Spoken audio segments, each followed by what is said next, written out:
যে বৈষম্যের বিরুদ্ধে যুগ যুগ ধরে আমরা সংগ্রাম করে এসেছি তার শেষ পরিণতি ছিল ২০২৪ সালের আন্দোলন, যেখানে আমরা ভেবেছিলাম ন্যায়ের পথে এক নতুন সূচনা হবে। কিন্তু দুঃখজনকভাবে সেই আন্দোলনের একজন সাহসী জুলাই যোদ্ধা আজও সেই একই বৈষম্যের শিকার।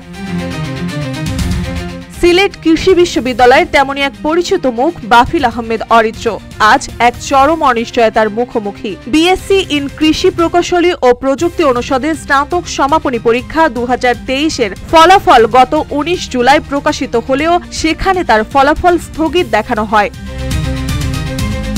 ওই দিন তাকে হাতে ধরিয়ে দেওয়া হয় ১৮ জুন তারিখের একটি কারণ দর্শানো নোটিশ। বলা হয়, যদি তিনি মুচলেখায় লিখিত দেন ফলাফল প্রাপ্তির পর তিনি আর বিশ্ববিদ্যালয়ে ভর্তি হবেন না এবং উচ্চশিক্ষার জন্য অন্যত্র চলে যাবেন, তাহলেই কেবল তার ফল প্রকাশ করা হবে। RICL TMX, যুগের পর যুগ স্থাপনা থাকে মজবুত। ঢাকাতে ২০২৪-এর জুলাই আগস্ট আন্দোলনে অরিত্রর নেতৃত্ব ছিল চোখে পড়ার মতো, কিন্তু আন্দোলনের পর জুলাই নায়ক হিসেবে খ্যাত অরিত্র এবার বিশ্ববিদ্যালয়ের নতুন ভিসি অধ্যাপক ডক্টর মোহাম্মদ আলিমুল ইসলামের নেতৃত্বাধীন প্রশাসনের লক্ষ্যবস্তুতে পরিণত হয়েছেন। জানা যায়, ভিসি সরাসরি পরীক্ষা নিয়ন্ত্রককে লিখিতভাবে অরিত্রের ফল আটকে দেওয়ার নির্দেশনা দিয়েছিলেন, যা বিশ্ববিদ্যালয়ের অনেক শিক্ষককেই বিস্মিত করেছেন। কারণ পরীক্ষায় অংশগ্রহণকারী একজন নিয়মিত শিক্ষার্থীর ফল প্রকাশে এমন হস্তক্ষেপ অস্বাভাবিক ও প্রশ্নবিদ্ধ। অরিত্রর বিরুদ্ধে অভিযোগ, অধ্যাপক আবুল কাশেমের প্রতি হওয়া একটি অন্যায় প্রতিবাদে ফেসবুকে দেওয়া একটি post.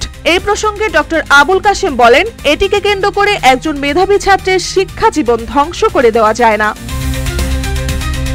Faculty dean doctor Muktarul ইসলাম জানান, তিনি পরীক্ষায় সব বিষয়ে অরিত্রকে উত্তীর্ণ হিসেবে অনুমোদন দিয়েছেন, তবুও বিশ্ববিদ্যালয় প্রশাসন অভিযোগের কারণে তার ফলাফল স্থগিত রেখেছে। ভিসি ডক্টর আলিমুল ইসলাম বলেন, অরিত্র বিশ্ববিদ্যালয় বিরোধী তৎপরতায় জড়িত, সামাজিক মাধ্যমে সরকার ও প্রশাসনের বিরুদ্ধে প্রোপাগান্ডা ছড়াচ্ছে। সে ছিল ছাত্রলীগ কর্মী, পরে খোলস পাল্টে ছাত্রদলে অনুপ্রবেশ করেছে। অন্যদিকে অরিত্র বলেন, আমি ছাত্রদলের রাজনীতির সঙ্গে জড়িত। আন্দোলনের সময় থেকে একটি ফ্যাসিস্ট সিন্ডিকেট আমার পেছনে লেগে আছে। এখন তারা উপাচার্যকে প্রভাবিত করে আমার শিক্ষা জীবন ধ্বংস করতে চায়। দুঃখ ও ক্ষোভ প্রকাশ করে অরিত্র বলেন, ফ্যাসিস্টদের বিরুদ্ধে আন্দোলন করে আজ আমি ভিসির তীব্র রোষানলের শিকার। একজন জুলাই যোদ্ধা হয়েও আমার একাডেমিক ক্যারিয়ার এখন হুমকির মুখে। আমি চরম বৈষম্যের শিকার, অথচ এই বৈষম্যের বিরুদ্ধে লড়তে গিয়ে আমার অনেক ভাই বোন নিজের জীবন উৎসর্গ করেছিলেন। তার পিতা শাকিল আহমেদ রাজশাহী বিশ্ববিদ্যালয়ের সাবেক ছাত্রনেতা ও বর্তমানে কেন্দ্রীয় জিয়া মঞ্চের আহ্বায়ক জানিয়ে অরিত্র বলেন, ২০২৩ সালের ২৫ অক্টোবর নয়াপল্টন থেকে আমার বাবাকে গুম করে ফ্যাসিস্ট সরকার। ১ মাস পরে গ্রেফতার দেখানো হয় এবং ২ মাস তিনি কারাবন্দী ছিলেন।